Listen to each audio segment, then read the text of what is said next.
Hello வணக்கம், நல்லா இருக்கீங்களா? நல்லா இருக்கேன் ப்ரோ. சொல்லுங்க ப்ரோ, என்னாச்சு? நம்ம வண்டி கொஞ்சம் வேலை செய்யணும், இன்ஜின் வேலை. என்ன வண்டி?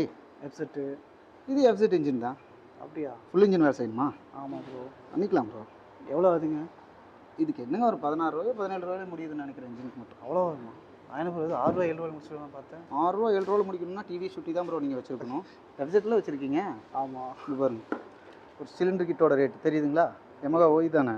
இதுவே என்ன ரேட் போட்டிருக்காங்க? 3600 சில்லறையே நம்ம வருது. அப்படிங்கிறப்ப எப்படி நம்ம முடிக்க முடியும்? எல்லா பொருளும் வாங்கணும், பிடிக்கணும். எப்படியும் உங்களுக்கு கடையிலலாம் கொஞ்சம் டிஸ்கவுண்ட் ஆகுதுன்னு இருக்கும். நீங்கள் பார்த்து பண்ணிங்கன்னா டிஸ்கவுண்ட் பற்றிலாம் பேசுகிறீங்களா? என்ன வேலை செய்கிறீங்க நீங்கள்? சும்மா தான் இருக்குங்க ப்ரோ. சும்மா தான் இருக்கீங்களா? நல்ல வேலையாச்சு. அதனால தான் டிஸ்கவுண்ட் பற்றிலாம் பேசுகிறீங்க. அது ஒன்றும் இல்லை ப்ரோ. இங்கே ஸ்பேர் கடை வச்சுருக்காங்கல்ல, அவங்க பூரா என் மாமா மச்சான். நான் போனால் சும்மாவே கொடுத்துருவாங்க. ஏன் ப்ரோ நீங்கள் வேறு 5% 3% டிஸ்கவுண்ட் கொடுக்குறாங்க, 10 காசு தான் சொல்கிறீங்க. சரி பார்த்து அப்படியே எனக்கு கொஞ்சம் பண்ணி விடுங்க. ஏன்னா சும்மா இருக்கு உங்களுக்கே தெரியும்ல, சும்மா இருக்க எவ்வளோ கஷ்டம்னு. நாங்கள் எவ்வளோ காசு ரெடி பண்ணி விடணும். அதை நியாயப்படுத்துறீங்களா?